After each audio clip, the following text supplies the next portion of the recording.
Sabadão, sexta temporada com Paulo Tucci. Cena 1, take 1.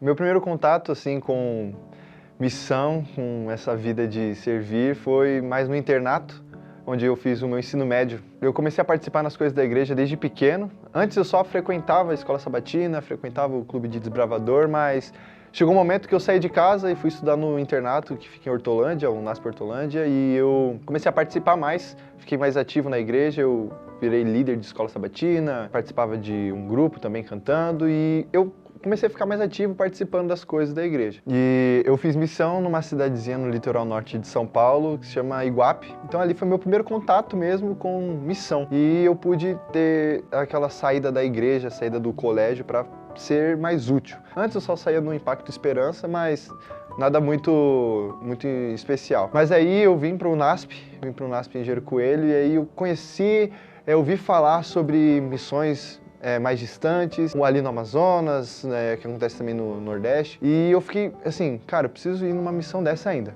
Fiquei 2 anos aqui sem proativizar para fazer alguma missão, mas quando chegou no ano passado, eu tive a oportunidade de ir para Guiné-Bissau, cara. Sempre tive essa vontade de continuar depois que eu tinha ido lá no ensino médio, mas quando bateu essa oportunidade na minha porta, eu não pude negar, porque eu gosto de me sentir útil. Não gosto de ir para a igreja e ficar sentado, eu não gosto de não participar. Eu tenho que estar ativo, eu tenho que estar fazendo alguma coisa, porque eu não sirvo para ficar acomodado. Isso porque acho que me atrapalha a minha fé também. Então eu me proativizei a fazer algo diferente, me propus isso e eu fui, cara. E foi a melhor experiência da minha vida. Não consigo ser a mesma pessoa que eu fui antes.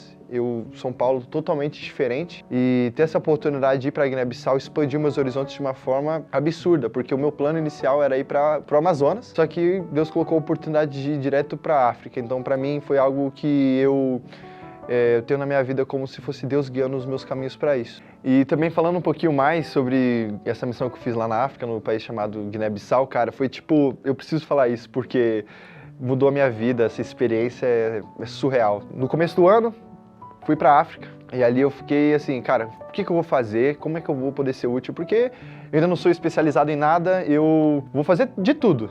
Precisar carregar, eu carrego, precisar aprender algo ali na hora pra fazer, eu faço, e ali a gente pintou escola, a gente fez estudo bíblico, a gente fez escola cristã de férias, noites de evangelismo, a gente andava com os enfermeiros para ajudar a limpar curativo, a dar remédio. Então assim, eu aprendi um montão de coisa. E nesse caminho aí, mais específico, a história que eu vou contar é por causa dos estudos bíblicos que a gente estava oferecendo. Eu conheci um rapaz que se chama Bacar, e, cara, esse rapaz, ele tem mais ou menos a minha idade, 21, 22 anos. Ele tinha conhecido um grupo de missionários que foi no ano passado para lá. Ele foi em janeiro do ano passado, ele pôde ter o primeiro contato com a Bíblia lá, porque a região que eles vivem, eles não têm esse conhecimento de Jesus, então foi através dos missionários que eles conheceram isso. Então, nos estudos bíblicos eu fui conversando, conhecendo algumas pessoas, e ele foi uma das pessoas que eu conheci. E a história dele é a seguinte: no ano passado ele conheceu Jesus através dos outros missionários que tinham ido para lá,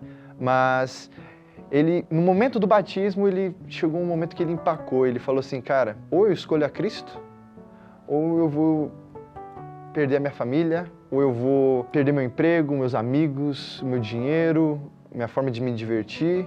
Então eu não aceitei, ele disse. Ele contando emocionado, porque ele não sabia se ia aceitar de novo. Porque a gente estava ali estudando a Bíblia e, cara, o contato com a verdade, ele mexe. E você vê as outras pessoas tendo esse contato através de você. É como se você pudesse... Você mostra Jesus, mas na verdade é você que vê Jesus. É como se fosse uma via dupla. Você vai para mostrar Jesus, ensinar Jesus para as pessoas, mas no final das contas eu acho que é o maior recebedor de bênçãos ali. E ele foi me falando, foi me contando, e aí eu com expectativa, eu falei, será que ele vai aceitar Jesus? Será que ele vai, no final do tempo que a gente vai ficar aqui em Guiné-Bissau, ele vai aceitar, ele vai querer se batizar? E aí eu segui alguns dias. Uma história muito bonita, e chegou no final, vamos batizar. E aí perguntei para as pessoas, a gente fez as perguntas e foi muito legal porque, como eu disse, eu não sou especialista em nada ainda, Estou me formando em arquitetura agora e eu estava ali participando dos estudos bíblicos, estava dando estudo eu e mais um amigo meu. Chegou no final do estudo, a gente pergunta para a pessoa se ela quer ser batizada e ele disse sim. Não tem como descrever a alegria que estava no meu coração, não dava para a gente esconder como isso era bonito. E no dia seguinte, isso foi uma sexta-feira, no dia seguinte, no sábado, a gente fez um culto todo especial. Toda a igreja vai para a praia, toda a igreja faz uma programação diferente, a igreja vai junto da igreja até a praia com o clube de desbravadores, é algo muito, muito, muito bonito. Todos os desbravadores ficam enfileirados até dentro d'água e o pastor fica no centro, assim. Então os missionários levam os batizandos até o pastor para ele batizar. E é cheio de música, é cheio de alegria, festa. Para mim, acho que foi a melhor experiência de festa de batismo mesmo, foi a mais próxima do real, assim, foi lá, de ser festa mesmo. Então, foi um momento já marcante. Mas, assim, entra um missionário batizando, entra mais um. Na hora que eu vejo de longe, assim, Bacar. Todo mundo feliz. Mas Bacar estava chorando. Mas sabe aquele choro de tipo, olha, eu não sei descrever porque eu não senti isso na minha pele. Eu vi isso, eu vi a cena e captei isso. Um choro de alegria, de finalmente encontrei a verdade e vou fazer parte disso. Mas ao mesmo tempo, um choro de medo e um choro de incerteza, porque ele não sabia o que ia acontecer dali pra frente. Eu olhei aquilo e falei, cara, eu nunca fiquei nessa posição. Eu nunca estive nesse ponto de eu não saber o que eu vou fazer, o que vai acontecer comigo por causa da palavra de Deus. Nesse ponto, eu nunca fiquei no risco de perder meus amigos, nunca fiquei no risco de perder minha família, porque ali, se você escolhe outra religião que não é da sua família, você sai do ciclo familiar que existe. Lá existem aldeias, que são, a gente chama de tabancas. Essas tabancas moram famílias completas, tem ali gerações de famílias. E você trocar a religião, trocar a sua crença da sua família, é como você trocar tudo, além do que você acredita, você troca todas as pessoas por um conhecimento. Então, imagina, você ser expulso de casa, perder seus amigos, perder sua família, perder o seu emprego, e aí? Tudo por conta da verdade. E eu nunca estive nessa posição. E eu estive tão perto disso na minha frente que eu falei, cara, olha a fé desse rapaz. Eu não tenho 1% disso. Esses momentos me fizeram reavaliar muito quem eu sou e por que eu vivo. E a fé que eu tenho também. E ele se batizou aquele dia. E às vezes pode estar se perguntando, né? O que aconteceu com ele? Ele foi acolhido pela igreja, a igreja cuida dele, ele mora com um grupo de amigos que são os líderes, né? Os jovens líderes da igreja. E pra mim, cara, eu não tenho como ir para uma situação dessa e voltar da mesma maneira.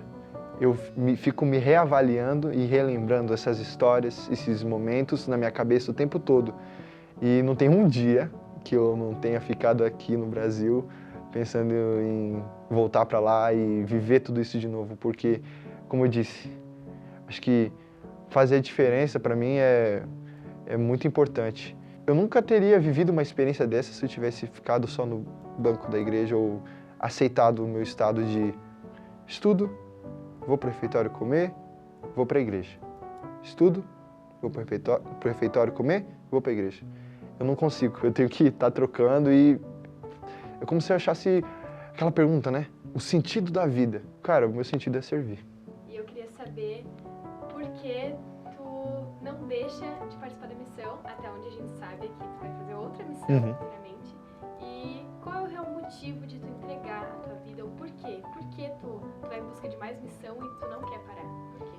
Acho que além do motivo de me acomodar, tem algo mais profundo, que é o que eu aprendi. Ouvi uma frase, que é a seguinte, eu vou para que ele volte. Mas eu ouvi essa frase e eu vou adaptar para ficar melhor a minha resposta. Eu vou para que ele volte mais rápido, porque ele vai vir, mesmo que eu não faça nada, mas eu quero participar disso. É como se eu estivesse satisfeito por fazer parte de algo maior. Eu não quero viver a minha vida do jeito normal, de vai para o trabalho, volta para casa, vai para a igreja. Não quero isso, eu quero fazer a diferença para um propósito lá na frente. E esse propósito maior é a volta de Cristo. Então, para mim, essa frase define bem. Ir para que ele volte mais rápido e a gente possa ir para o céu.